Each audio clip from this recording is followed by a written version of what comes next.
Pronto. Pronto, Então começa a gravar e pronto. tá.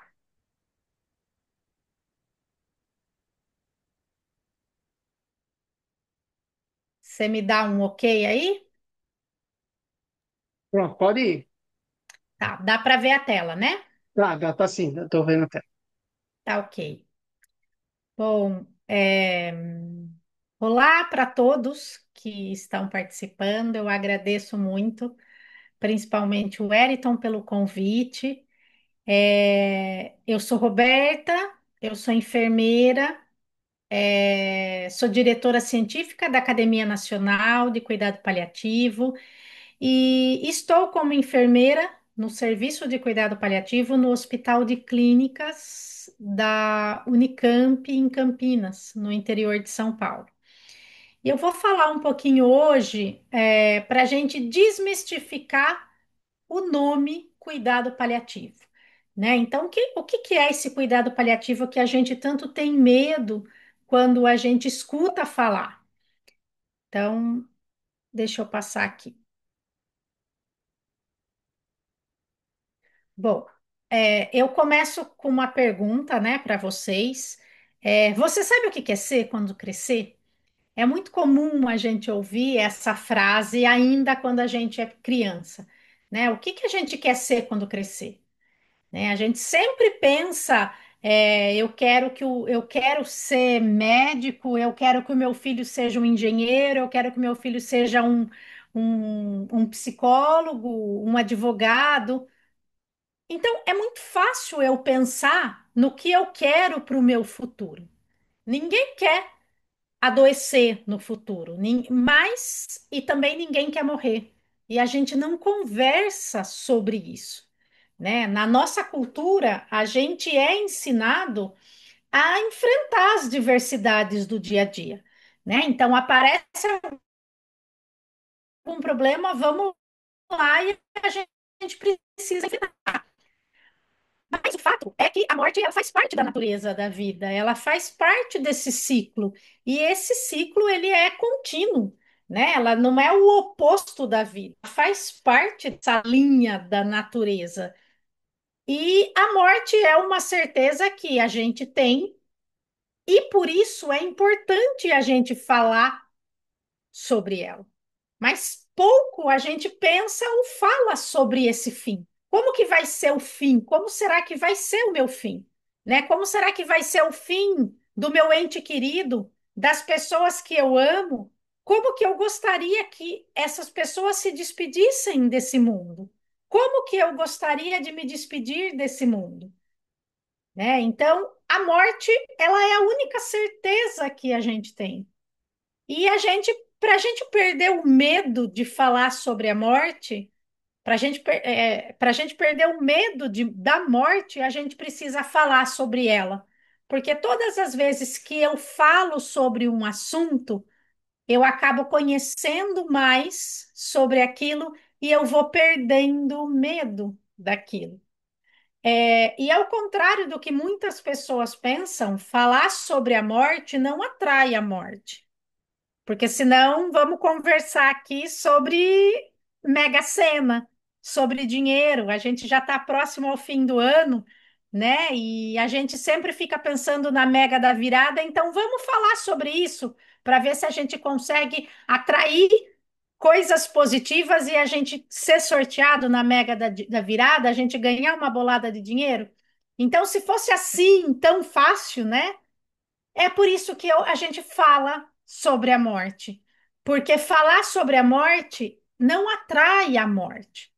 A morte, ela faz parte desse ciclo, ele é um contínuo. A gente nasce, a gente cresce, a gente casa, a gente tem filhos, e vai chegar uma hora que a gente vai estar sozinho aqui nesse mundo, né? E por que que é tão difícil para a gente falar desse tema?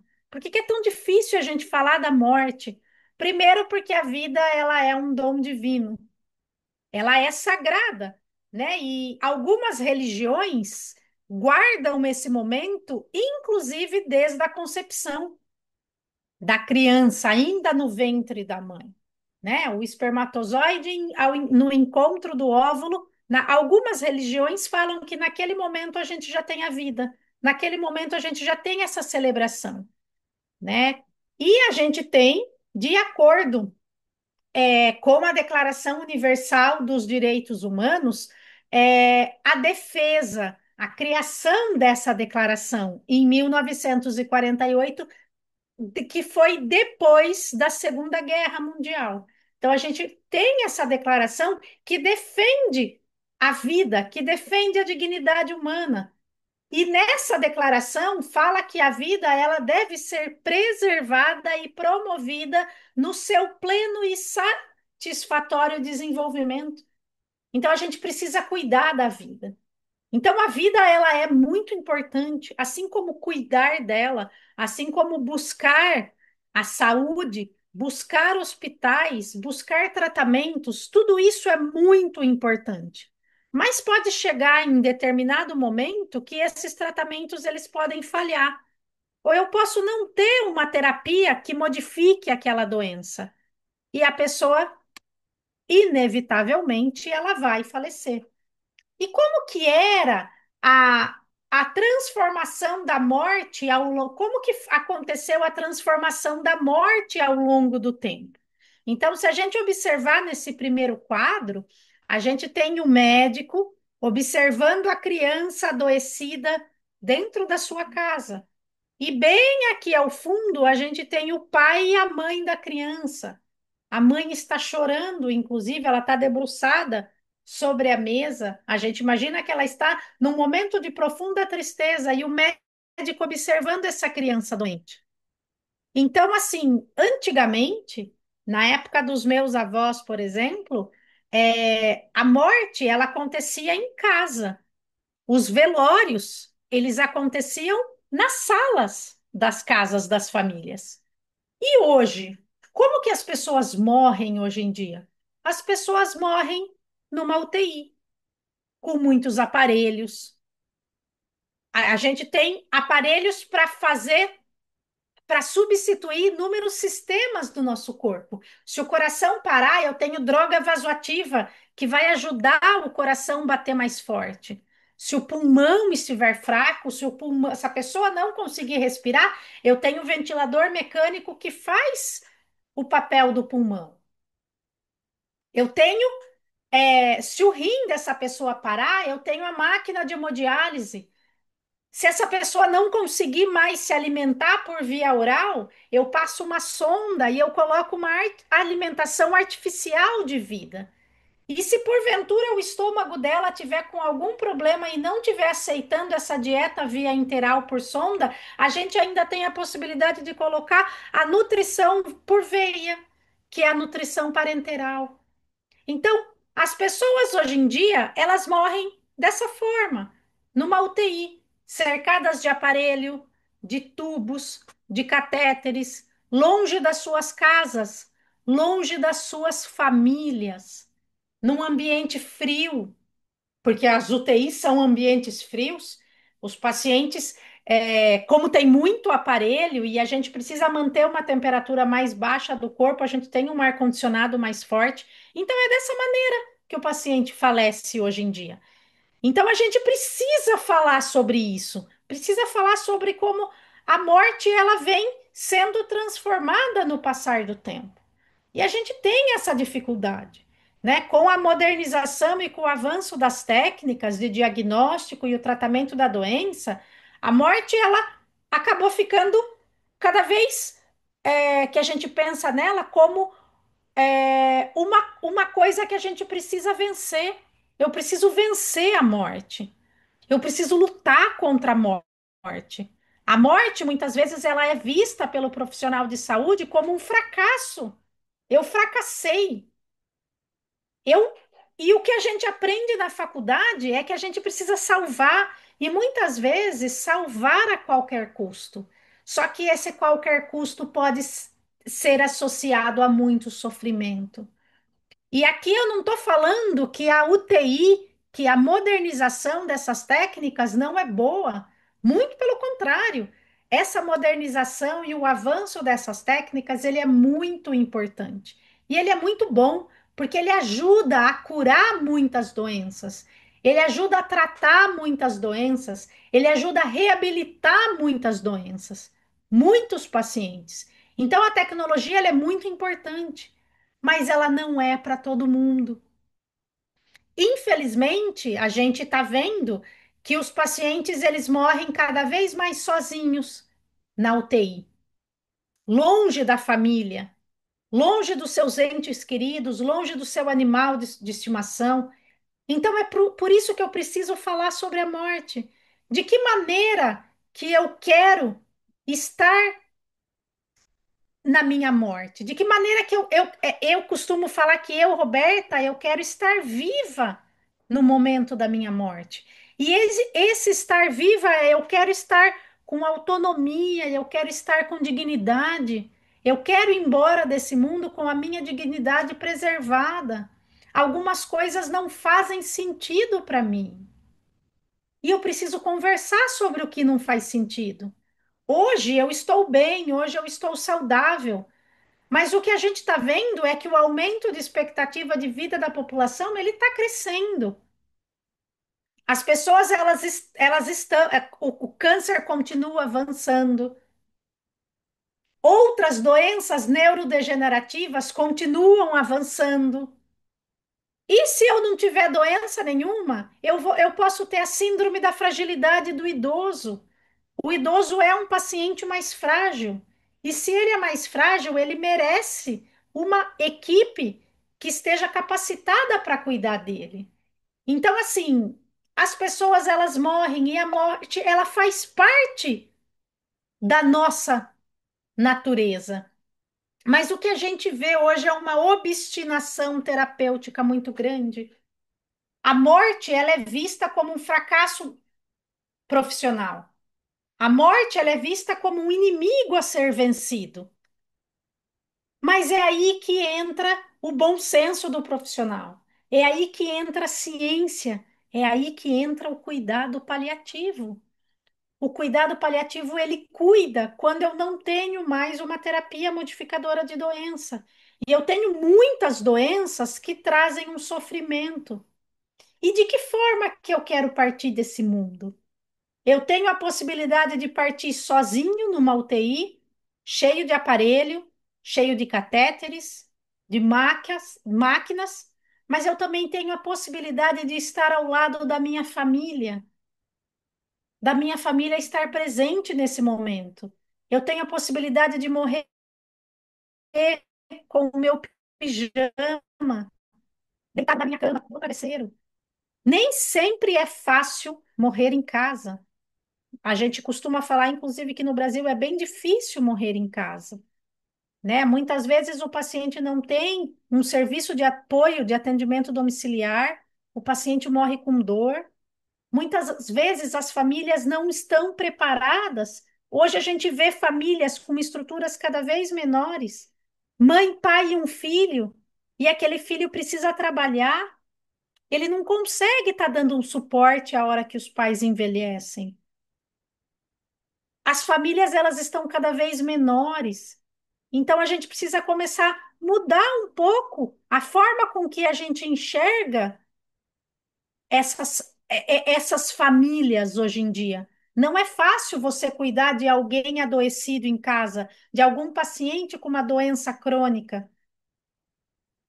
A doença priônica, por exemplo, que o Eriton me trouxe, que é o grupo que vocês fazem parte, ela é uma doença devastadora que a gente ainda está buscando mais estudos para entender sobre o porquê a pessoa adquire esse tipo de doença, mas ela é muito rápida. A progressão dessa doença ela é muito rápida. E de repente eu tenho um paciente que era rígido hoje e amanhã ele está debilitado. Ele está numa cama, ele está dependente de ventilação mecânica, ele está precisando da sua família para fazer os seus cuidados no domicílio. E aí, o que que eu vou fazer? O que que eu faço a hora que essa doença acontece comigo? É aí que entra o cuidado paliativo. É aí que entra uma maneira diferente da gente cuidar. O cuidado paliativo, ele é uma abordagem que cuida do paciente e da família. Ele cuida do paciente que tem uma doença grave e uma doença que ameaça a vida. E essa doença traz sofrimento. E o sofrimento não é só para o paciente, o sofrimento também é para a família dele, porque quando a gente tem um ente querido adoecido, a família também adoece. A família também sofre. A gente tem uma reorganização de papéis naquela casa. Se o pai está adoecido, quem vai assumir a casa naquele momento é a mãe, é o filho mais velho, talvez. A gente tem uma reorganização de papéis e o cuidado paliativo está ali para cuidar de todas as dimensões do ser humano: física, psicológica, social e espiritual. Porque quando a gente adoece, não é só o corpo físico que adoece. A nossa cabeça, o nosso psicológico também adoece. A nossa parte social. Se eu estou aqui internada agora no hospital, eu não consigo trabalhar. Como é que a minha família está se virando em casa?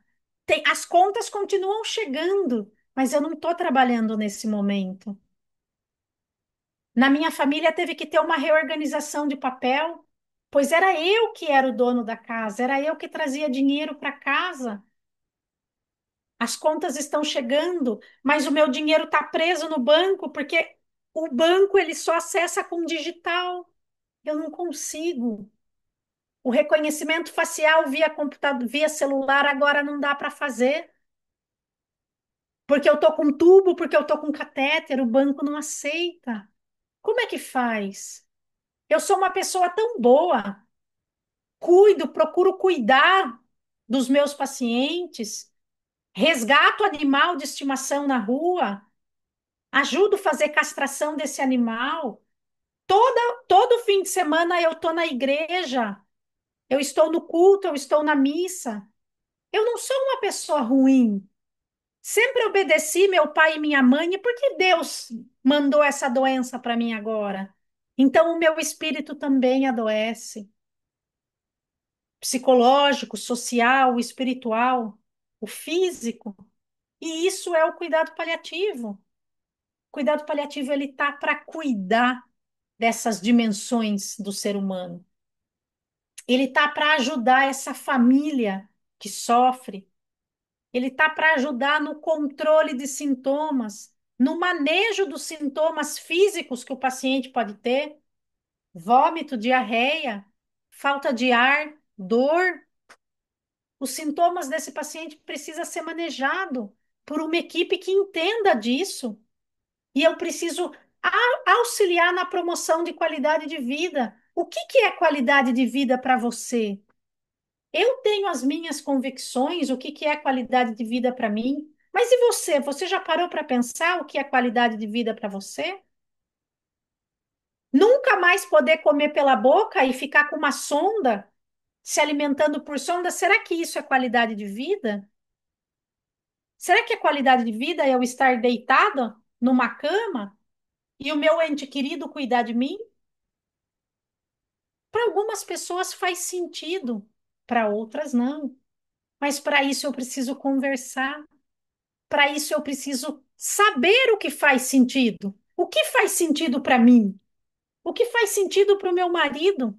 Nós somos diferentes, nós somos pessoas diferentes que tivemos criações diferentes. O que faz sentido para ele? Se eu não conversar sobre isso, eu não vou saber. Em algum momento, a gente pode ter um AVC, eu posso cair do telhado, bater a cabeça, eu posso sofrer um acidente de carro. E nesse momento, eu não consigo falar. Como que eu vou ajudar a equipe médica a decidir o que é melhor para mim? Eu nunca conversei sobre isso na minha casa, eu nunca conversei sobre isso com a minha família. E é para isso que o cuidado paliativo está aí, justamente para ajudar a gente nesse momento. Então, o cuidado paliativo, ele proporciona alívio da dor e também de outros sintomas que a doença pode trazer. Cuidado paliativo, ele enxerga a vida e a morte como um processo natural. A gente afirma a vida. A vida está ali, mas a morte faz parte dessa vida. É um processo da natureza. A gente também não apressa e não adia a morte. Apressar é fazer a eutanásia. A eutanásia é crime no Brasil. A gente não faz isso, a gente não apressa a morte. Mas a gente também não adia ela, que é quando eu ligo o aparelho e deixo o paciente a ficar se desfazendo numa UTI em cima de uma cama. É quando eu não desenho, quando eu não traço um plano de cuidado para cuidar desse paciente. E o cuidado paliativo promove qualidade de vida e dignidade até o fim, inclusive após o luto desse paciente. E quem que é o paciente elegível a cuidado paliativo? São todas pessoas, todos os pacientes que enfrentam doenças graves, progressivas e que não têm cura. São doenças que ameaçam a continuidade da vida. Então, é só para aquele paciente que está no finzinho da vida, que sabe que vai morrer? Não. Por exemplo, eu sou jovem, eu acabei de sair do consultório do mastologista e o mastologista falou para mim que ele encontrou um nódulo na mama. E depois, quando ele fez essa biópsia, veio que eu tenho um câncer. Naquele momento, eu, jovem, que acabei de sair do consultório, naquele momento eu não tenho dor, porque o nódulo é bem pequenininho. Mas a minha cabeça está fervilhando. O meu psicológico está fervilhando. Será que eu vou fazer algum tratamento quimioterápico? Será que eu vou precisar fazer cirurgia? Será que eu vou fazer radioterapia? Será que eu vou morrer? Quem que vai cuidar do meu filho? Eu tenho um filho de 10 anos. Quem que vai cuidar dele se eu morrer? Será que se eu fizer quimioterapia vai cair o meu cabelo?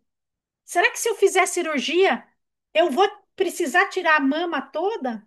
Olha o sofrimento psicológico naquele momento. Naquele momento eu não tenho um sintoma físico. Naquele momento eu nem fiz ainda o estadiamento para o câncer. Eu sei que eu tenho um câncer, mas eu não sei se eu vou fazer quimioterapia, se eu vou fazer radioterapia ou se eu vou fazer cirurgia. Mas eu tenho sofrimento. E quando tem sofrimento, tem cuidado paliativo. Então, naquele momento que eu acabei de sair do consultório, eu já sou elegível a cuidado paliativo, mesmo não sabendo se eu vou ou não vou ter cura. Mas eu tenho sofrimento psicológico, sofrimento social. Eu ajudo. Meu filho está numa escola particular, numa escola privada. Quem paga a escola do meu filho sou eu. Eu vou precisar me ausentar do trabalho para fazer o tratamento, mas eu não pago o INSS. Eu não vou ter direito a um auxílio-doença. Eu não vou mais conseguir pagar a escola do meu filho. Ele vai precisar sair da escola privada. Então, olha uma outra angústia social que está causando naquele momento. Ou eu posso sair do consultório e brigar com Deus, né? Eu sou uma pessoa boa, sou uma pessoa de fé, faço bem, todo domingo estou na missa, por que que Deus mandou essa doença para mim? É um castigo? Por que para mim? Então, nesse momento, eu sou elegível a cuidado paliativo porque eu sofro. Eu tenho uma doença para que eu ainda não fiz estadiamento, eu não sei se vai ter cura, mas eu tenho sofrimento. Eu tenho uma doença grave que talvez ela ameace a minha vida lá no futuro. Então, eu preciso de uma equipe de cuidado. Eu preciso de um plano de cuidado para mim. Eu preciso de uma equipe capacitada para mim. Eu preciso de uma equipe que esteja ali do meu lado para controlar o meu sintoma.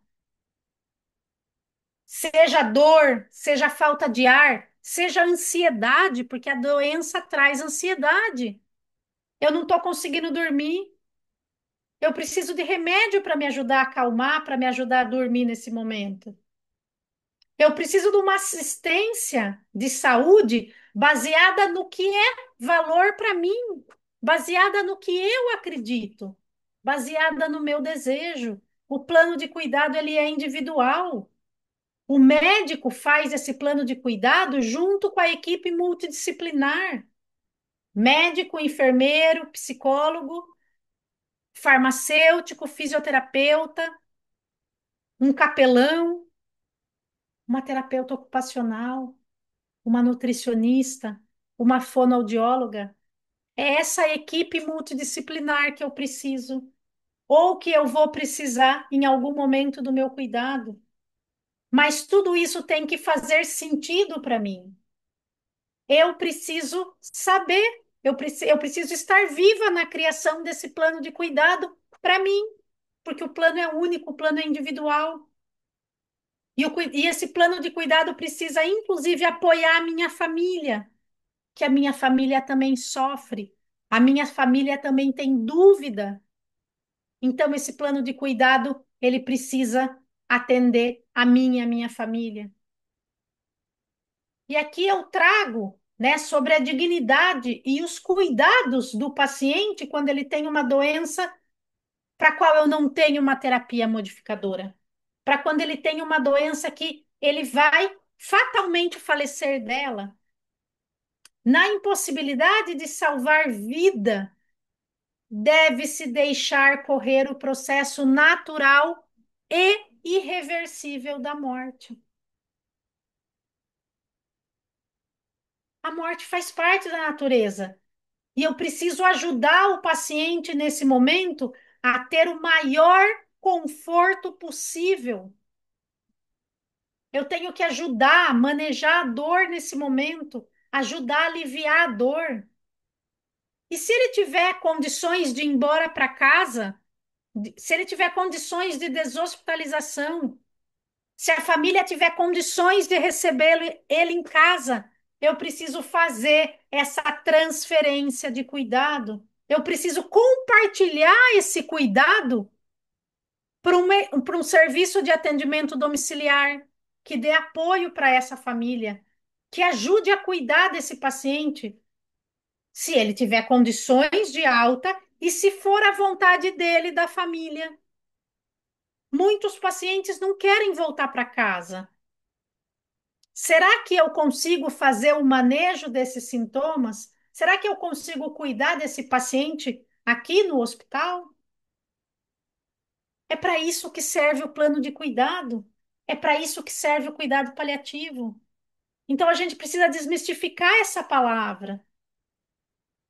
A gente está ali para cuidar e para cuidar até o fim. Eu estou ali para apoiar o paciente, para apoiar a família nas decisões que eles tomarem. A decisão do cuidado, ela precisa ser compartilhada. Não é o médico que a gente não tem mais a decisão paternalista, onde o médico decidia faz isso ou faz aquilo. A decisão hoje em dia ela é compartilhada. Eu preciso de uma comunicação clara, de uma comunicação efetiva. E a hora que eu tenho uma comunicação efetiva é isso que eu vejo. Isso é um paciente elegível a cuidado paliativo. É um paciente que tem sofrimento. Eu vou contar brevemente a história para vocês. Eu tenho autorização para usar essas imagens. Esse é o Rafael. O Rafael, nessa foto, ele tinha 37 anos.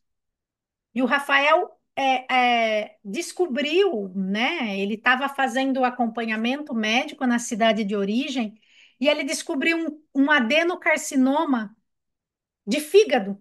Ele descobriu um câncer no fígado, para qual a gente não tinha terapia modificadora de doença. E eu me lembro que todas as vezes que a equipe ia passar para conversar com ele falava assim: eu preciso fazer o tratamento, eu tenho uma mulher e duas crianças, eu preciso desse tratamento, eu preciso sarar. Mas infelizmente a gente não tinha um tratamento curativo para oferecer para ele. A única coisa que a gente tinha era medicamento para cuidar dos sintomas. Ele fez quimioterapia para tentar segurar a doença, mas ele teve progressão da doença em vigência da quimioterapia. Então, a gente ministrava medicamento para dor, a gente fazia o manejo do controle dos sintomas. E ele falava para mim: eu preciso ser curado porque eu preciso sair daqui, eu preciso cuidar da minha família, porque chove na minha casa. E eu queria entender o que era esse chove na minha casa. E eu fui até a casa dele. Eu conheci a mulher, os filhos e a casa do Rafael. Então, aqui embaixo tem a foto do quarto dele. Era uma cama onde dormia ele, a esposa e o bebê, e a cama de solteiro que dormia a menininha. E realmente chovia na casa dele, porque não tinha telha, não tinha telhado. Então, toda vez que chovia, a água descia pelo conduíte da energia elétrica e entrava dentro da casa. E daí eu falei que eu iria ajudá-lo, porque isso era um sofrimento social muito grande para ele. Ele não tinha só dor física, que isso a gente conseguia manejar com morfina. Ele tinha um sofrimento social muito grande. E daí a gente traz a família para perto dele do hospital. Ele viu a mulher, ele viu os filhos, ele conversou com a família dele, que não morava aqui no estado de São Paulo. Eles eram de outro país, eles eram da Bolívia. E ele se despede da mãe e a gente faz uma campanha para a qual a gente consegue reformar a casa dele. Então, nessa foto, a gente vê que a gente colocou telhado na casa e o chão, né? Que o chão era de terra batida, a gente conseguiu colocar um piso que era uma coisa que ele muito queria, que ele desejava muito. E o Rafael volta para casa, aos cuidados da família, perto da família, e exatamente depois de 10 dias dessa reforma, o Rafael vem a falecer. Isso é cuidado paliativo. Então, quando ele falece, ele sabia que ele tinha cumprido o dever dele aqui, que ele tinha conseguido, né? O que ele mais desejava era um telhado para não chover mais dentro da casa, e ele conseguiu. Era um chão para onde o bebê pudesse engatinhar, pudesse andar, e ele conseguiu. E isso a gente só conseguiu porque tinha um time, porque tinha uma equipe para cuidar. Isso é o cuidado paliativo. A gente não olhou para o Rafael apenas no momento de dor física. A gente olhou a parte psicológica, a gente olhou a parte espiritual, que toda semana ele recebia a visita do pastor da igreja dele. E a gente ajudou a cuidar do psicológico. Isso é uma equipe multidisciplinar capacitada. E é por isso que a gente precisa perder o medo do cuidado paliativo. E é por isso que a gente precisa aprender a falar sobre a morte. Porque quando eu falo sobre uma coisa que dá medo em mim, eu diminuo o medo. E algumas pessoas me perguntam, Roberta, como que você consegue trabalhar tão de perto com a morte? A maioria dos seus pacientes morrem. Como que você consegue trabalhar sem adoecer? Na verdade, eu tenho treinamento para isso. Eu estudei bastante, né? E além de ter estudado bastante, eu compreendo que a morte faz parte desse ciclo da natureza. E eu converso, eu falo muito sobre ela, eu falo muito sobre os meus desejos, eu falo muito sobre como eu quero partir. Eu quero partir agora? Não. Eu sou nova, eu tenho um filho pequeno. Eu não quero partir agora, eu ainda tenho muita coisa para fazer. Tem ainda muitos lugares que eu quero viajar, que eu quero conhecer. Eu ainda quero aproveitar bastante. Mas um dia ela vai chegar. E quando ela chegar, eu quero saber de que maneira que eu posso morrer com menos sofrimento.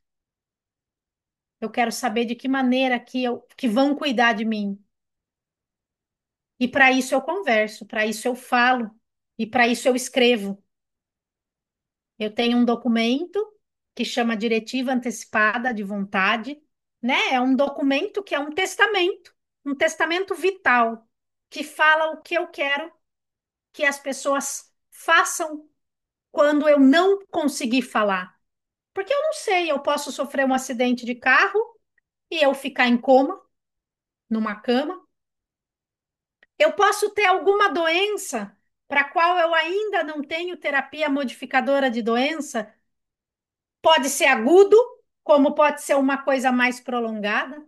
No caso da doença priônica, a gente sabe que é uma coisa mais aguda, que traz muito sofrimento para o paciente e também para a sua família. Mas hoje eu estou bem, hoje eu estou com saúde. E é hoje que eu preciso conversar sobre o que eu quero que aconteça comigo no fim. De que maneira? Eu quero estar ao lado da minha família? Eu quero estar ao lado do meu animal de estimação? Eu quero estar ouvindo música? Eu quero estar com os meus sintomas controlados? Isso é muito importante. Será que eu preciso de mais medicamento? Como é que está o meu controle de dor? Como é que está a minha falta de ar? Como é que está tudo isso? Eu quero estar viva no momento da minha morte. E esse estar viva significa estar com os meus sintomas controlados. Significa eu estar ao lado da minha família, ao lado de quem realmente me quer bem. Eu preciso estar bem comigo mesma, com uma música, com aquilo que faz sentido para mim. E tem alguns procedimentos que não fazem sentido.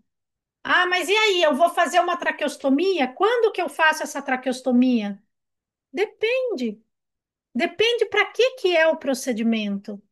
O médico conversou com você, ele explicou para você, ele colocou você junto desse plano de cuidado? Faz sentido para você a traqueostomia? Você estava junto desse planejamento na hora de decidir? Ah, o médico sugeriu colocar uma dieta por sonda, dieta interal. Faz sentido você comer por uma alimentação artificial de vida? Se é alimentação artificial, o nome já fala, é um suporte avançado de vida. Ah, mas e aí? Se eu não passar uma sonda e eu não conseguir mais deglutir, eu vou morrer de fome? E aí? Na verdade, a gente já tem muitos protocolos escritos sobre isso.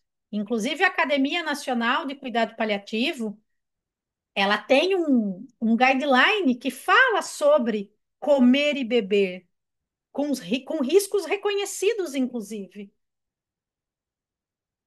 Será que eu consigo colocar uma dieta de conforto? Eu não consigo comer mais aquele prato que eu comia. Por que eu não consigo comer? Muitas doenças, elas fazem o paciente perder o apetite quando elas estão mais avançadas. Algumas doenças liberam muitas toxinas no corpo. Então, o paciente não come porque ele não quer. Ele não come porque ele tem uma doença avançada, para a qual eu não tenho terapia modificadora de doença, e que essa doença libera muitas toxinas no sangue, no organismo. Então, ele não consegue comer. Ele se sente o tempo todo que ele está saciado, que ele está cheio. E se eu colocar uma dieta por sonda à força, ele vai ter vômito, ele vai ter diarreia, vai ter distensão abdominal, ele pode ter outras complicações. Mas e aí? Eu não vou passar sonda, ele não vai comer? Para isso, a gente tem o que a gente fala de dieta de conforto. O paciente vai comer o que ele quiser, na hora que ele quiser, a quantidade que ele quiser. Se agora ele falar que ele quer comer um pedaço de pudim e ele não quer almoçar, tá tudo bem. Ah, mas e aí? Ele vai morrer de fome? Não vai pôr nenhum soro? Na verdade, se a gente pensar na natureza da vida, a gente vem nesse mundo sem nenhum tubo, sem nenhum catéter. E o ideal é que a gente vá embora sem nenhum tubo e sem nenhum catéter. Colocar soro num organismo que já está debilitado, num organismo para qual eu não tenho todos os órgãos e sistemas funcionando, o paciente vai ficar cada vez mais inchado, não vai ter troca em pulmão, porque o pulmão vai estar encharcado, o rim não funciona direito, ele vai começar a ter cada vez mais falta de ar. Então, nessa hora, não é bom colocar um soro. A gente oferece a dieta de conforto. E se a gente pensar na natureza da vida, né? Vamos pensar aqui nos nossos animais de estimação, um cachorro e um gatinho. O cachorrinho e o gatinho, quando eles estão próximo do fim da vida, o que que eles fazem? Eles se intocam embaixo da cama, embaixo da mesa, eles param de comer e eles param de beber. Isso é a natureza. A natureza da vida faz. Ninguém come um prato de feijoada gigante e morre em seguida. A não ser que a pessoa tenha tido um infarto. Mas não, a pessoa, quando ela está no fim da vida, quando ela está mais debilitada, é da natureza que ela pare de comer e que ela pare de beber. Então é por isso que a gente precisa conversar sobre isso, porque eu não sei o que vai acontecer comigo quando eu estiver próximo do fim, mas quando eu estiver próximo é isso que eu quero. Realmente das coisas que fazem sentido para mim. Eu não quero morrer sozinha numa UTI, com aparelho, com catéter, com tubo, mas eu preciso conversar sobre isso, para as pessoas saberem, para o meu marido saber o que eu quero. Porque se porventura eu não conseguir falar nesse momento, ele vai saber de que maneira eu gostaria de ir, de que maneira que eu gostaria de ser cuidado. Então, assim, se eu posso deixar uma coisa hoje para vocês é conversem sobre isso. Conversem sobre a morte. Não vai atrair a morte quando a gente fala com ela, mas fica mais fácil para eu aprender o que eu quero para mim e mais fácil, inclusive, para eu cuidar do outro, se eu tiver um ente querido para qual está sofrendo com uma doença grave e ameaçadora de vida. Então, assim, conversem sobre isso, falem sobre isso. Opa, eu acho que eu preciso parar de compartilhar, né? Interromper compartilhamento. Quando a gente conversa sobre isso, a gente perde o medo. E, inclusive, eu perco medo para mim e eu perco medo para cuidar do outro. Que muitas vezes o outro, o meu ente querido, vai primeiro que eu. Mas eu preciso saber. Eu preciso saber de que maneira que eu vou cuidar, de que maneira que eu vou conversar. E esse plano de cuidado que o cuidado paliativo faz, ele é sempre compartilhado. Ele é sempre construído junto com a família. Paciente, família e equipe multidisciplinar. O médico está sempre junto, mas a equipe decide junto com a família.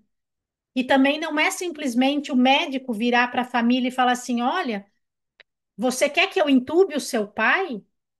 Você quer que eu faça uma traqueostomia? Você quer que eu passe uma sonda para ele comer? Se o coração parar, você quer que eu reanime? O médico não pode fazer isso. Isso é antiético, isso não está previsto no nosso código de ética. O nosso código de ética prevê que eu tome uma decisão técnica mais acertada, porque quem estudou a parte técnica sou eu, profissional de saúde. Eu sei o que é melhor para o paciente na parte técnica, mas eu preciso compartilhar essa decisão com a família. Eu preciso saber se isso faz sentido para eles. E eu preciso estar junto nesse momento. Eu não preciso estar contra, eu tenho que estar junto. E nessa hora a gente tem que dividir. A responsabilidade não é a família quem toma. Seria muito injusto eu pedir para a família: você quer que eu entube? Você quer que eu reanime o coração do seu pai ou não? Isso seria muito injusto. Mas eu tô ali para como um guia. E o que que o guia faz? O guia orienta qual é o melhor caminho. É isso que um guia faz. E o cuidado paliativo é isso. É um guia. É um guia que está ali para orientar. É um guia que está ali para cuidar, para promover qualidade de vida, para manejar os sintomas desse paciente e para cuidar até o fim. Enquanto tiver vida e inclusive após ela, está o cuidado paliativo, porque a gente também cuida do luto dessa família. Então é importante a gente conversar e a gente saber o que que é cuidado paliativo. Quando a gente desmistifica a palavra, fica mais fácil de eu entender o que que é. Fica mais fácil de eu ensinar o outro, inclusive, sobre isso. Acho que era isso que eu queria falar. Eu agradeço muito, né? Quem conseguiu participar.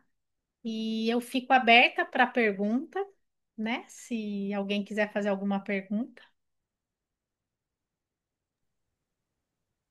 Ah, doutor, muito excelente a sua colocação, as suas colocações, né, sobre essa questão, né, de desmistificar essa questão do cuidado paliativo, que é muito importante.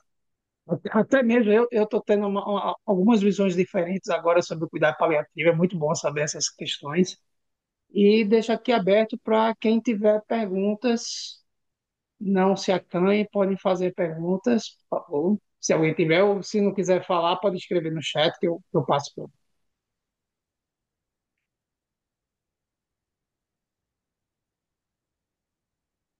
O cuidado paliativo, ele não é tão novo assim, né? Mas a política no Brasil, ela, ela é nova, ela é de 2014. Então, assim, muitas pessoas ainda não sabem o que é. Mas é importante que a gente fale sobre, que a gente vai buscar atrás, vai buscar sobre isso para a gente ter as respostas, né? E a gente saber de que maneira que a gente pode cuidar melhor das pessoas, né? E aqui a Rafaela fala assim: como que acontece o cuidado paliativo para a família? A gente está junto com a família o tempo todo.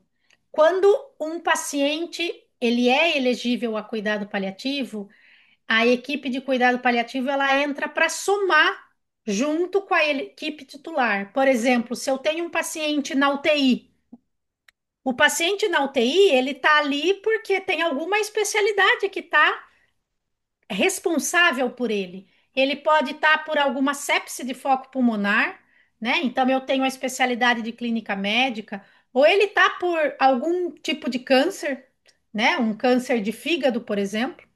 Então eu tenho a equipe de oncologia ou de gastroenterologia junto.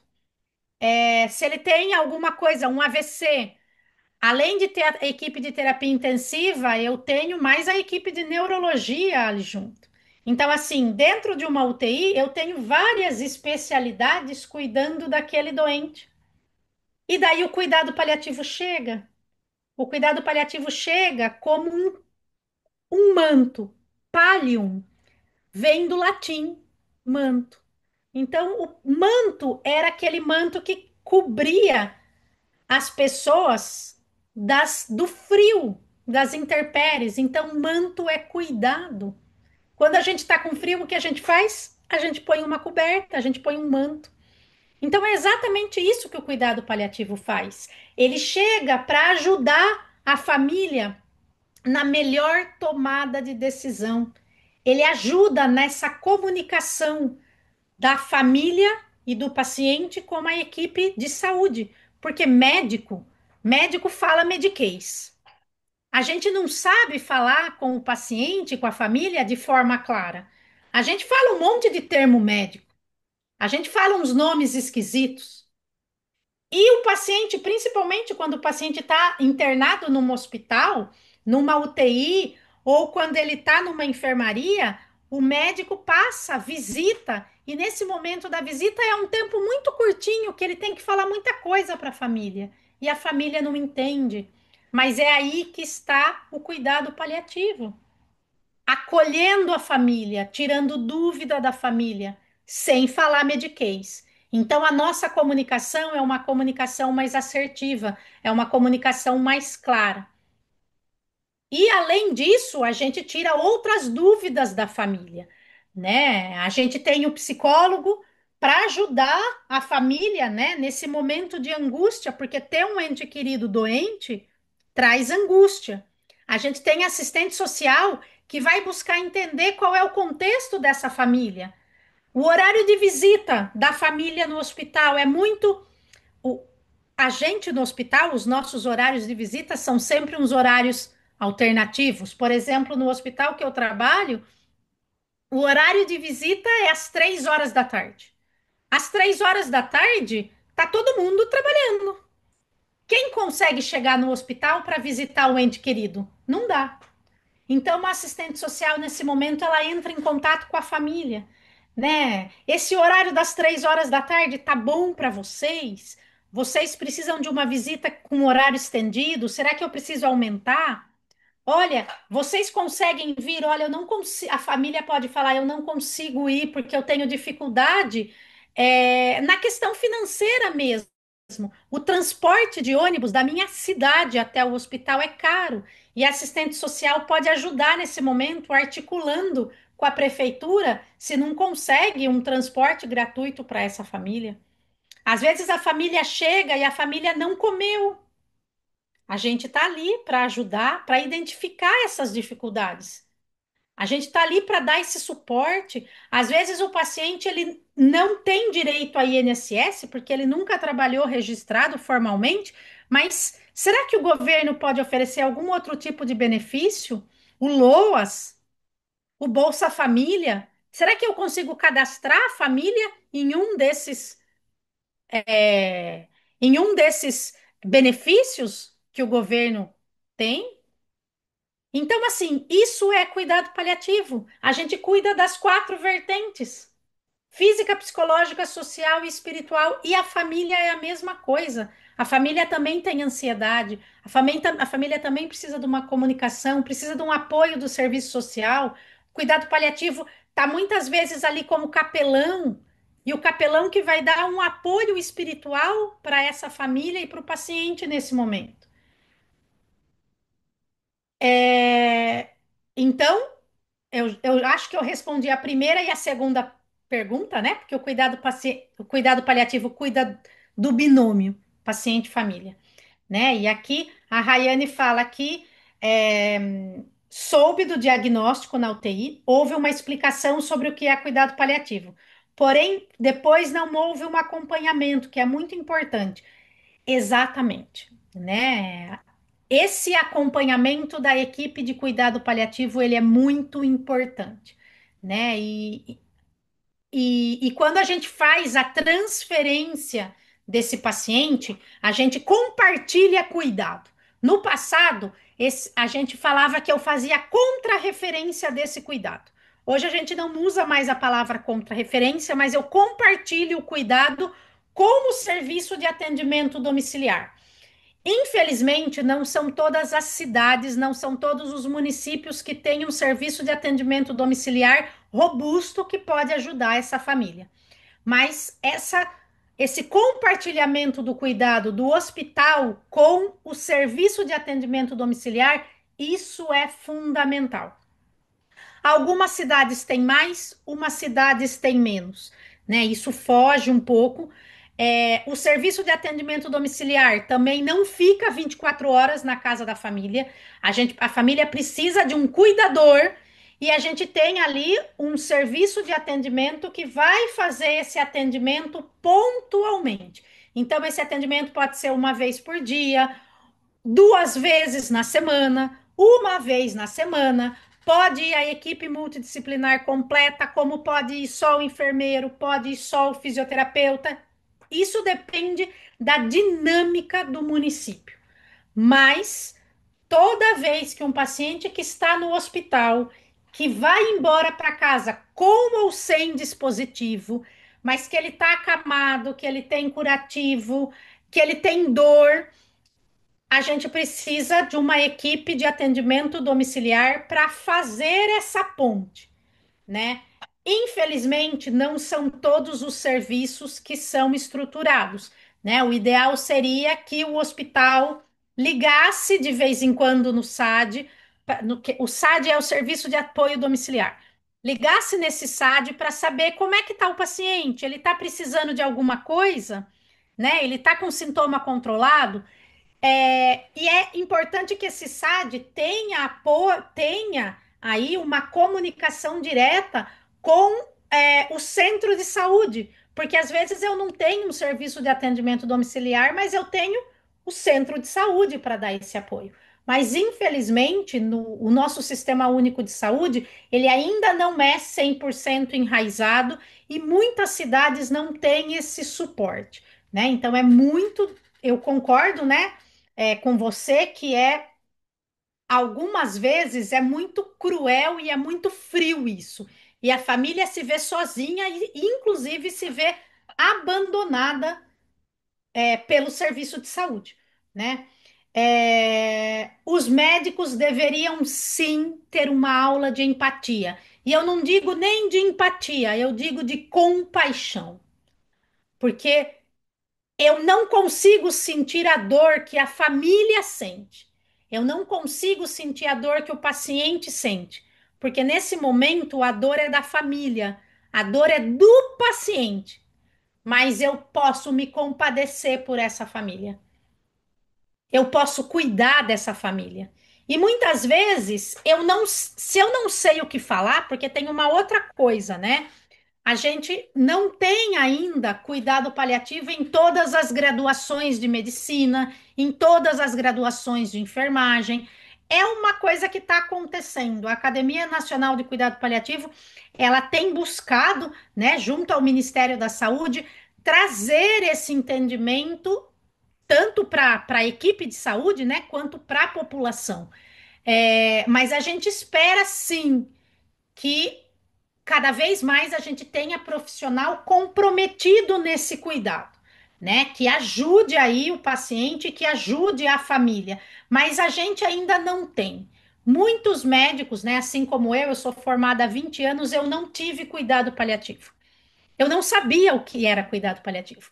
Eu vim aprender o que era cuidado paliativo no doutorado, quando eu quis falar sobre comunicação, como que era a comunicação do médico residente no processo de finitude dos pacientes. E daí eu aprendi o que que era cuidado paliativo. Então, assim, a gente ainda não tem, é preciso que a gente peça para as equipes e que a gente se empodere. O que é cuidado paliativo? O meu ente querido é, ele tem direito ao cuidado paliativo. O cuidado paliativo é lei no Brasil desde 2014. O meu ente querido tem direito a receber uma equipe multidisciplinar capacitada. Muitas vezes a gente ainda não tem uma equipe completa com médico, fisioterapeuta, enfermeiro, assistente social, mas eu preciso ter pessoas que saibam o que é cuidado paliativo para estar cuidando dele, né? Infelizmente, eu entendo que muitos profissionais da saúde não sabem, não tiveram ainda uma aula, né? Não sabem de que maneira conversar com essa família, de que maneira conversar com esse paciente, né? É uma construção, mas a gente torce para que as pessoas se empoderem, né? E é por isso que eu tô aqui hoje conversando com vocês nessa aula, para vocês empoderarem, saberem o que é cuidado paliativo, busquem informação correta e vão atrás. Vão atrás para saber o que que é, para saber o que que é que vocês têm direito, né? Bom, a Luciana fala que ela perdeu o pai em 2024, né? E o médico pediu o home care e o cuidado foi prestado, né? é, Num hospital, né, que ela paga com cuidadoras 24 horas. A gente ainda nós não temos, né? Infelizmente, o SUS ainda não tem isso, mas é importante que vocês saibam que o que é direito eu preciso ir atrás, né? Então, cuidado paliativo ele já é direito, ele já é um direito do paciente desde 2024, direito à família, então a gente precisa aí ter um acompanhamento, sim, né? E a gente espera, igual aí, né? O Jefferson coloca, né? Ao tocar uma alma humana, esqueça título, realmente, né? Os títulos, eles são importantes, sim, mas a hora que eu toco o coração do outro, eu preciso ter compaixão. A dor que ele está sentindo naquele momento, eu não sei. Mas o que eu sei, que eu aprendi na faculdade, aliviar sofrimento. E eu tô ali para aliviar sofrimento, eu tô ali para confortar. E muitas vezes eu não sei o que falar, né? Muitas vezes a gente não sabe de que maneira que eu vou conversar com esse paciente, de que maneira que eu vou conversar com essa família. Quando você não sabe, não diga nada, mas esteja presente, esteja a presença. Eu acho que quando você está presente, você coloca a mão no ombro do paciente, você segura a mão dele, você mostra que você está ali do lado, você está fazendo cuidado paliativo, você está cuidando dele. Cuidado paliativo é presença. Cuidado paliativo é técnica. Assim como os médicos, a equipe de saúde, de uma maneira geral, aprende a passar um catéter central, assim como tem uma técnica para eu aspirar um tubo de um paciente, assim como tem uma técnica para eu fazer uma cirurgia, uma craniotomia, tem uma técnica para conversar. Cuidado paliativo é técnica. Comunicação compassiva é técnica. Eu aprendo, eu aprendo. E assim é dessa forma, né? A gente precisa aprender. A gente precisa que cada vez mais esses médicos, essa equipe de saúde, eles busquem fazer parcerias para cuidar e para que maneira e cuidar melhor desses pacientes. Lu, pode falar.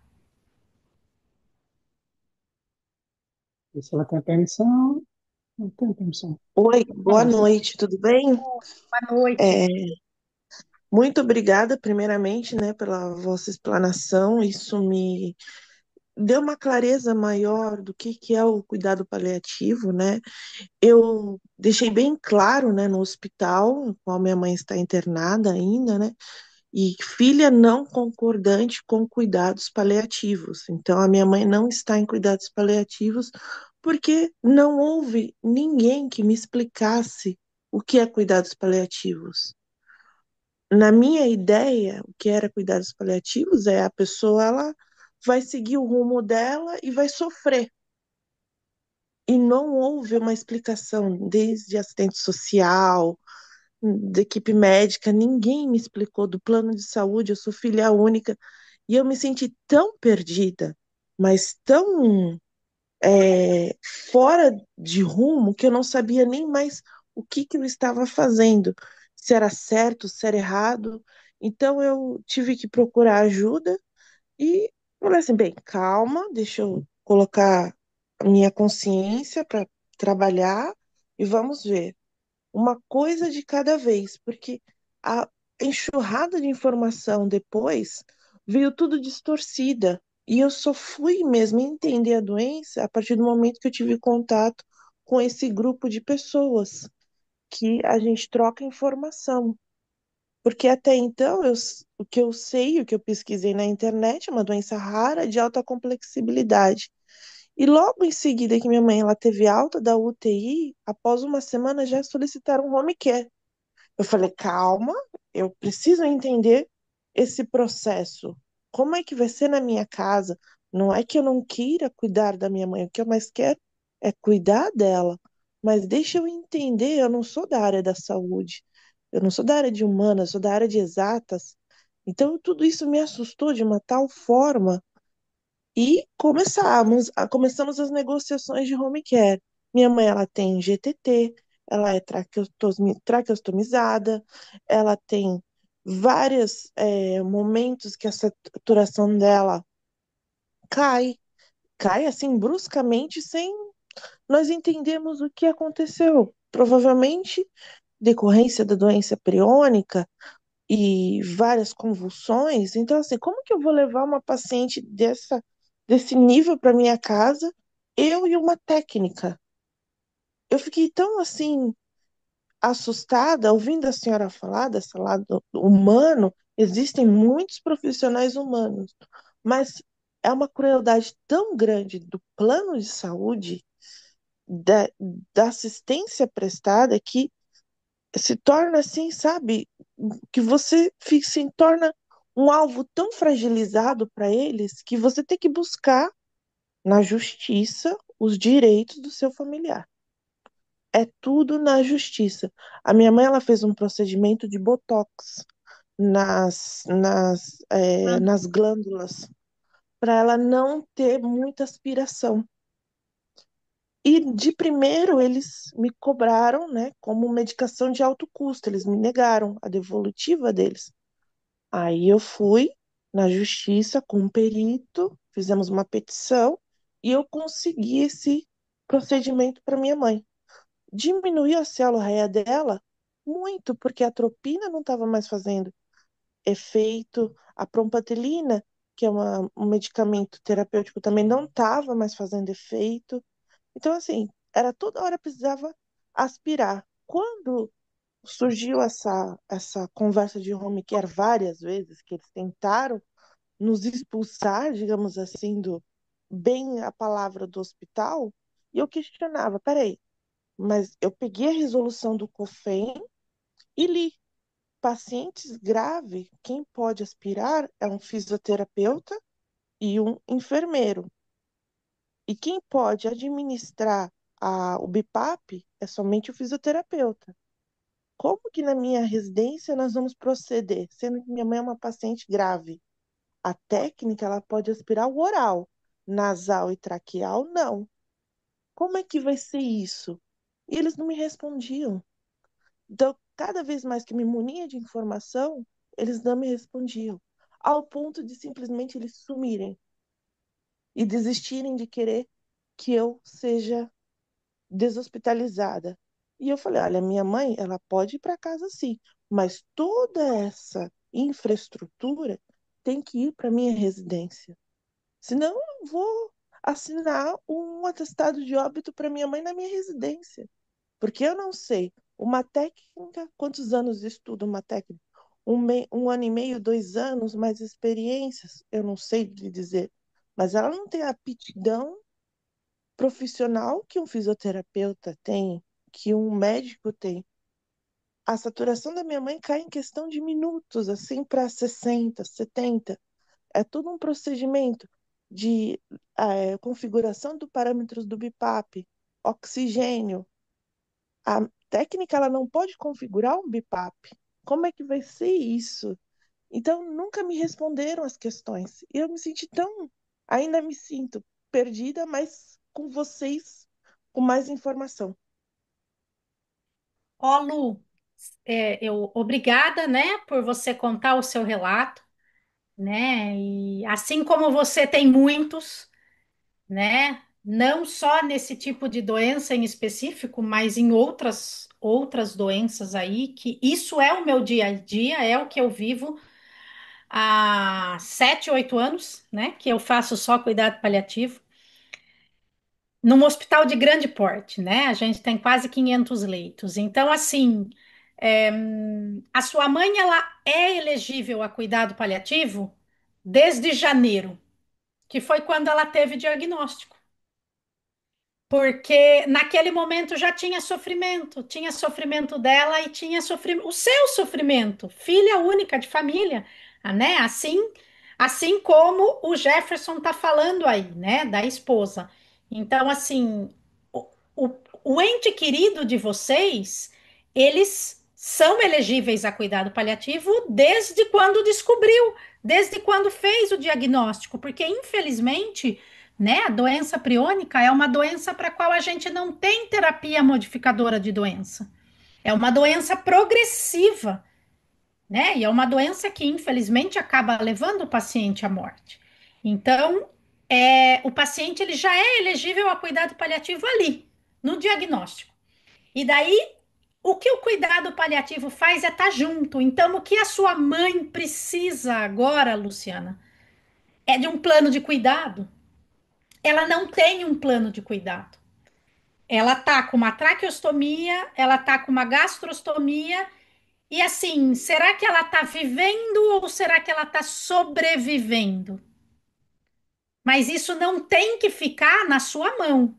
Não é você que tem que decidir o que vai ser feito, né? Isso precisa ser sentado e precisa ser conversado, né?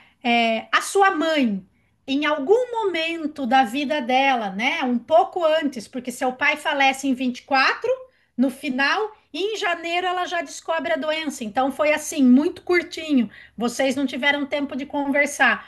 Mas antes do seu pai falecer, a sua mãe, em algum momento, ela já falou para você se caso ela ficasse acamada, caso ela ficasse dependente de aparelho, dependente de cuidado, o que ela gostaria para ela? É esse tipo de conversa que a gente precisa começar a ter. É esse tipo de chave que a gente precisa virar, né? É, como que eu gostaria de ser cuidado? Será que para ela tá tudo bem? Ela tem alguma interação? Ela conversa? Ela abre o olho? Como que é? Será que ela está sofrendo? Então é esse tipo de coisa que a gente tem que começar a se perguntar. Pode falar, Lu? Sim, doutora, nós tivemos esse tipo de conversa, inclusive no Natal, né, quando meu pai estava na UTI, e nós conversamos, né? Eu falei, nossa, é tão triste de vê-lo daquela forma numa UTI, né? E ela conversou comigo, eu também, né? É melhor que a pessoa descanse em paz, né? Eu também prefiro, né? Mas numa conversa assim de 2 minutos na sala, né? E foi essa conversa. Eu sei que a minha mãe, ela está sobrevivendo, eu concordo plenamente com a senhora. Não há plano nenhum. É simplesmente a pessoa está definhando, desculpa o português, mas ela está definhando numa maca. Porque de tudo que eu consegui foi tudo através de uma batalha judicial ou batalha conversando com a equipe médica, com o conjunto clínico, com a coordenação de enfermagem, porque como que um hospital particular não tem um colchão pneumático? Eu tive que comprar. A minha mãe ela saiu da UTI com uma lesão sacral horrível, horrível. E começou-se um tratamento, sabe? É muito desorganizado. Eu não sei. Se eu fico 24 horas naquele hospital, eu começo a pirar, porque eu vejo coisas erradas. E eu fico pensando, já imaginou isso na minha residência? Como é que vai ser? Eu não consigo imaginar, senhora, como que eu estaria administrando isso na minha residência?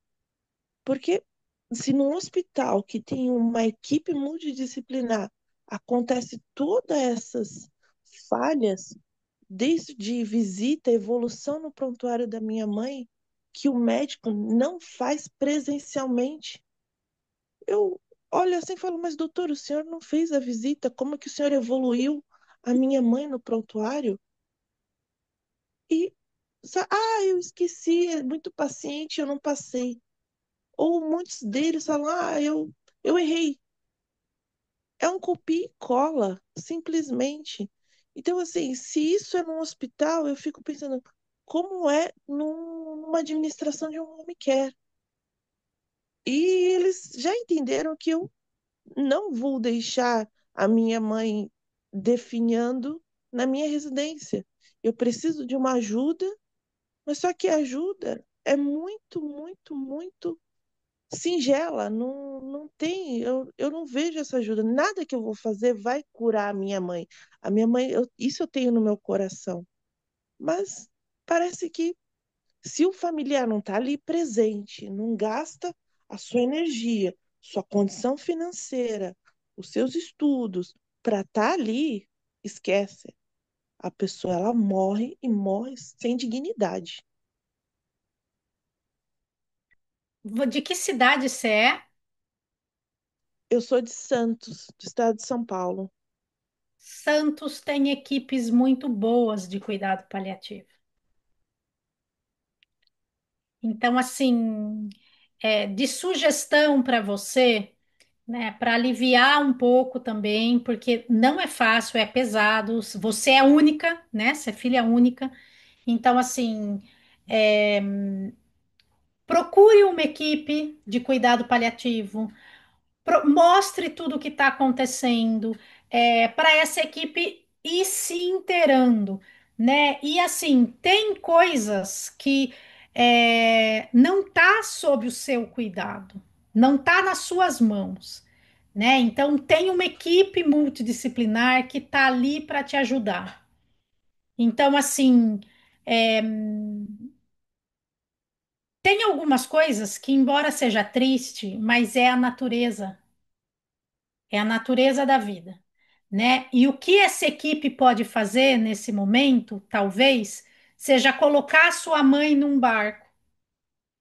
Você está nesse barco, a equipe de saúde também está nesse barco. E de que maneira que eu quero que o barco chegue do outro lado do rio? Então, essa equipe vai ajudar você, vai ajudar a sua mãe a conduzir esse barquinho para ele pegar menos correnteza possível, para ele ter o menor sofrimento possível, para ela ter os sintomas controlados. E você está indo atrás. Você fez o botox para evitar que aspire, porque a aspiração ela machuca, ela incomoda, ela dói. Mas assim, e se no meio do caminho acontecer mais uma infecção? A gente vai tratar um novo antibiótico, né? O antibiótico, quando a gente faz um antibiótico também, a gente sempre pensa, o antibiótico é ponte para alguma coisa. É ponte para um tratamento, mas eu não tenho tratamento, e aí? O antibiótico é ponte para quê? Eu não estou falando que não é para fazer antibiótico, mas às vezes você faz um antibiótico para controlar sintoma de você faz um antibiótico de baixo espectro e você cuida dela, né? O Jefferson coloca aí que talvez seja melhor cuidar em casa. Às vezes, em casa, né? A gente também tem menor risco de infecção, né? Tem tudo isso, você tem que pôr na balança, não é fácil. Cuidar em casa também não é fácil, o hospital não é fácil, em casa não é fácil, mas você precisa estar com uma equipe do seu lado. Uma equipe que escute você, que esteja do seu lado e que ajude você a conduzir esse barco para o outro lado. Porque eu tenho certeza absoluta, o seu coração ele já está 100% despedaçado. O que você quer agora é que a sua mãe atravesse, que ela atravesse o rio com segurança, que ela não tenha sofrimento. Porque a palavra aqui agora é sofrimento. Então a gente vai cuidar para que ela não tenha mais sofrimento do que ela já está passando de janeiro até agora. Janeiro até agora são 11, são 10 meses.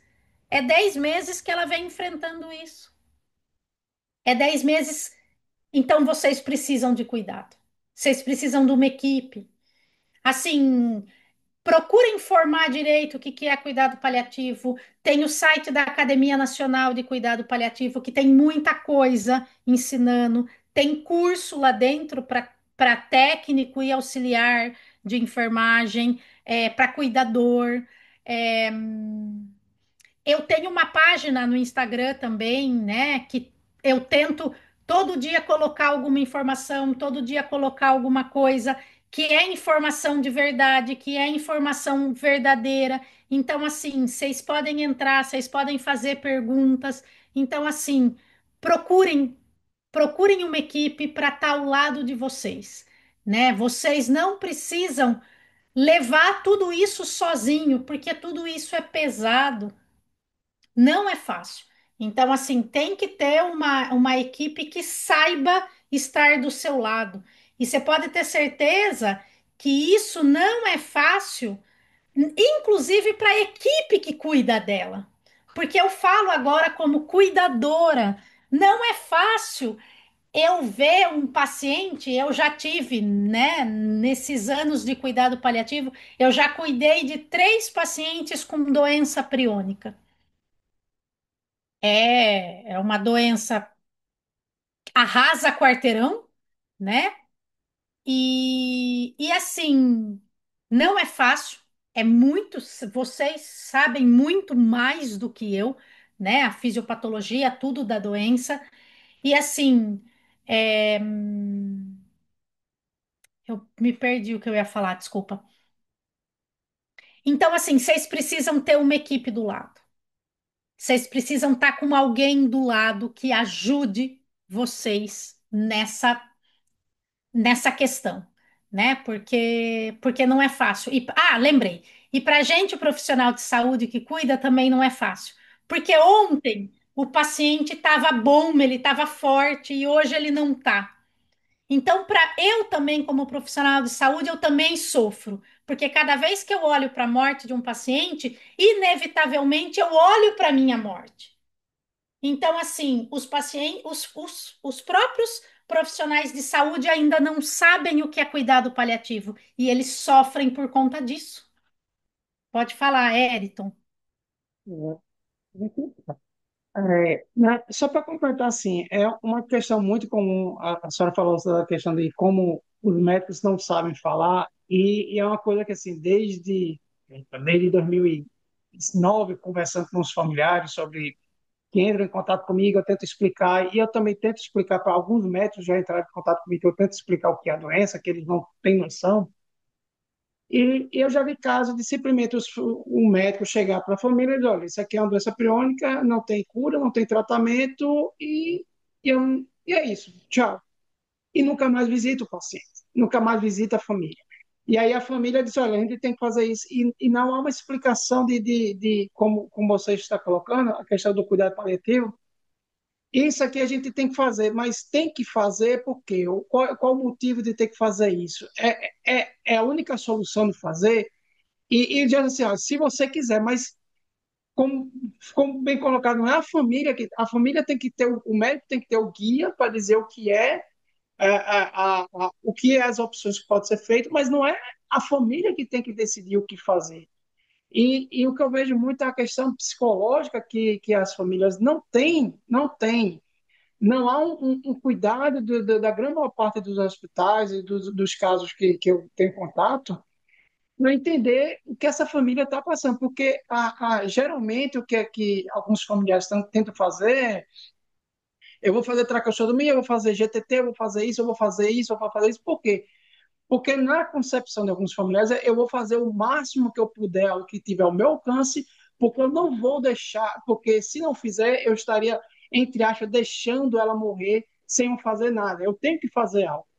Mas a partir do momento que você explica o que é o cuidado paliativo, o que é um cuidado, não deixa de ser um cuidado, eu acho que isso alivia um pouco o coração das pessoas, alivia a alma das pessoas de dizer, tipo, eu não vou fazer isso porque é uma situação invasiva que não vai ter tanto ganho para o paciente e mesmo assim eu estou tratando ela, eu estou cuidando dessa pessoa, eu não estou deixando para lá.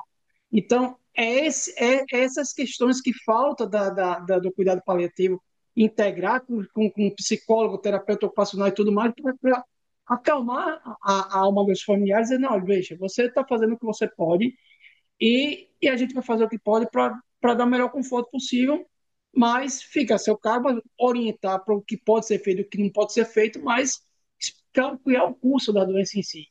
Então, talvez não seja necessário fazer tanto desses procedimentos. É melhor fazer, talvez, alguns procedimentos alternativos, seja, tem algum efeito mais ou menos semelhante, mas com menos sofrimento.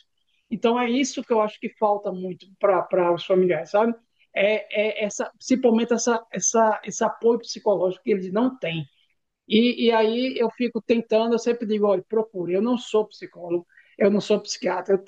Vocês têm que procurar ajuda no hospital, ou seja, ou por fora, ou algo do tipo. Vocês têm que procurar essa ajuda porque é extremamente importante.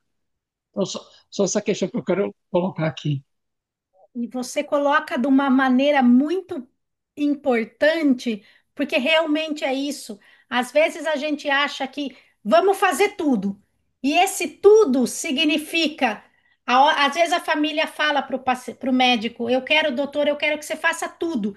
E às vezes esse tudo, na nossa cabeça, profissional da saúde, é: eu preciso entubar, eu preciso fazer traqueostomia, eu preciso fazer gastrostomia. Isso é o tudo para gente. Só que, na verdade, a hora que a gente traduz o que você, família, quer, você quer tudo, tudo para que ele não sofra. Eu não quero um ente querido meu sofrendo, eu não quero a minha família sofrendo. É isso a hora que vocês falam o tudo. Porque, na verdade, a pessoa, né, a família, ela não imagina o tudo que a gente pode fazer na saúde. Que o tudo é GTT, que o tudo é passar um catéter para fazer hemodiálise, que o tudo é fazer uma hemodiálise, uma hemo mais lenta ou uma hemo prisma, né? Uma contínua. A família não sabe isso. Quem sabe isso é o profissional de saúde.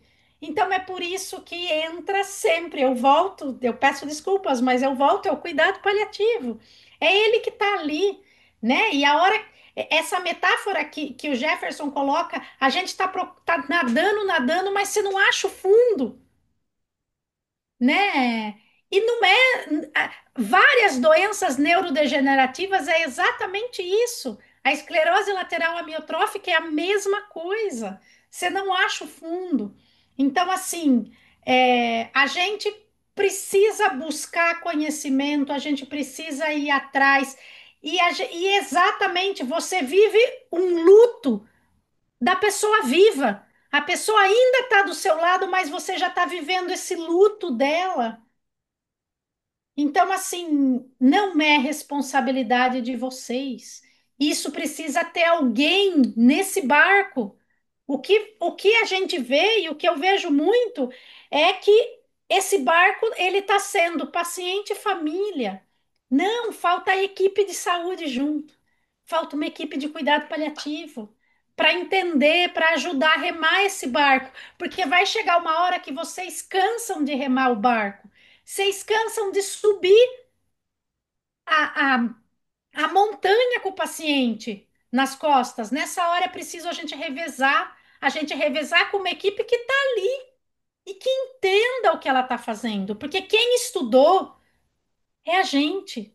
Nós estudamos, o bastão está com a gente, da área da saúde. Então é isso que precisa, né? A gente precisa assumir o nosso bastão, mas a equipe, o que eu tenho visto é, a gente tem buscado, a gente tem ido atrás. Agora, em março, a gente vai ter um grande congresso, né, o latino-americano, que vai ser sediado no Brasil pela primeira vez.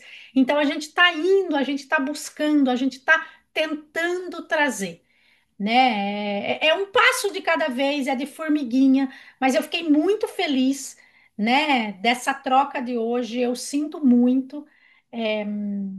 sinto muito por vocês estarem passando por isso, né? Eu sinto muito por esses profissionais que não só compatia, mas não só empatia, mas não tem compaixão pelo outro. Eu sinto muito por vocês estarem trilhando esse caminho, navegando esse rio sozinhos, né? É, assim, eu gostaria que fosse tudo diferente, mas assim, a gente precisa levar informação. A gente precisa ir atrás de informação e a gente precisa buscar isso, né? Tem uma equipe capacitada e uma equipe que está atrás para isso, né?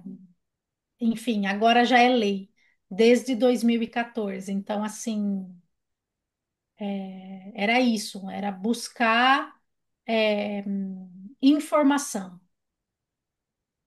Acho que tem mais gente aqui falando. Não tem uma pergunta, e só fala, né? Só depoimentos. Enfim, é o de sempre, né? Deixar aqui meu agradecimento novamente por aceitar conversar com a gente, explicar e deixar claro o que é o cuidado paliativo. Agora a gente tem uma visão diferente, né?